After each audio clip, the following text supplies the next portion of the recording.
sangat terjepit. Dan Daud sangat terjepit karena rakyat mengatakan tidak melempari dia dengan batu. Seluruh rakyat itu telah pedih hati masing-masing karena anaknya laki-laki dan perempuan. Tetapi Daud menguatkan kepercayaannya kepada Tuhan Allahnya. 1 Samuel 30 ayat 6. Cerita yang dialami Daud ini adalah kisah di mana ia melarikan dari kejaran Raja Saul. Lalu ia dan pasukannya bergabung dengan Raja Akis orang Filistin. Namun Raja Filistin dan panglima dari kota lain tak ingin Daud bergabung dengan mereka saat mereka ingin menyerang orang Israel di Yizreel. Daud minta pulang di kota penampungan Siklag. Dan di dalam keadaan lelah menempuh perjalanan 3 hari ke kota Siklag, sampai di sana ia mendapati keluarganya dan keluarga dari prajuritnya yang ikut bersamanya telah ditawan dan kota Siklag dibakar habis oleh orang Amalek. Dalam kesedihan dan tangisan putus asa rakyat yang juga prajurit Daud, mereka menjadi gelap mata lalu menyalahkan Daud dan ingin membunuh Daud dengan melemparinya dengan batu. Situasi Daud sangat terjepit. Situasi yang membuat siapapun bisa kehilangan harapan. Dan tanpa harapan tak ada lagi iman. Sebagai pemimpin, Daud tak punya banyak pilihan. Dia harus lebih waras, walau dia paling terjepit. Dia harus bertanggung jawab, bukan lari dari kenyataan yang pahit. Putusan Daud bukan menyerah, tapi berserah. Daud menguatkan kepercayaannya kepada Tuhan. Apa maksud kalimat ini? Daud kerap mengalami titik kritis di mana tak ada jalan lain. Namun pilihan Daud tetap sama. Menguatkan kepercayaan kepada Tuhan dan tetap mengandalkan Tuhan. Waktu aku takut, aku ini percaya kepadamu.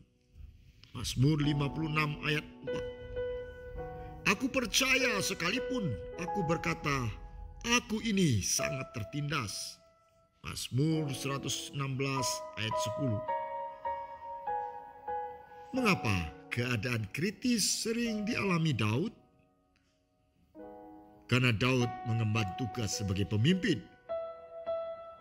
Sebagai yang diurapi sejak masih berstatus gembala perintahan ayahnya. Karena tugas Daud keras dan tidak biasa, sering melawan arus, ancaman kematian terus membayanginya.